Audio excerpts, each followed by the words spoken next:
पुढे त्या डिस्टिलेशन तुम्हाला दुपारी सांगितलेलं मी डिस्टिलेशन बद्दल.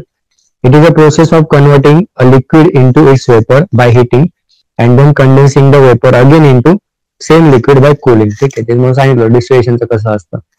ओके, म्हणजे तुम्हाला जर पेट्रोल वगैरे जे रॉ जे असतं, ठीक आहे, ते जर शुद्ध करायचंय, ठीक आहे, ते मिक्सचर असतं ना, त्याच्यामध्ये बरंच कंटेंट असतो, तो जर वेगळा करायचा आहे, किंवा मग तुम्ही दारूचे पण जे प्लांट असतात डिस्टिलेशनचे, अल्कोहोलचं, किंवा इव्हन ती हातभट्टी वगैरे असते, तिकडे पण डिस्टिलेशनच असतं ते एक प्रकारचं.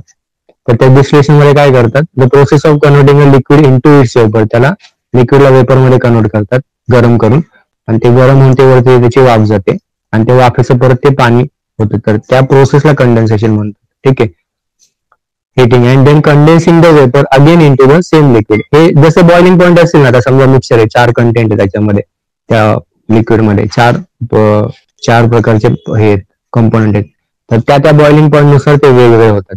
Okay, it is a process distillation, it is a process of converting a liquid into its vapor by heating and then condensing the vapor again into the same liquid by cooling. ठीक आहे, this thus distillation involves vaporization and condensation दोन्ही आहे. तर आधी काय होतं, vaporisation होतं आणि नंतर मग कंडेन्सेशन होतं, त्याला म्हणतात डिस्टिलेशन.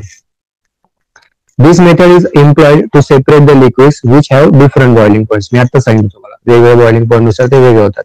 और a liquid from non volatile solid or solid either in solution or suspension. Example काय, तर मिक्सचर ऑफ कॉपर सल्फेट आणि water, or mixture of water and methyl alcohol, हे तुम्ही सेपरेट करू शकता या मेथडने.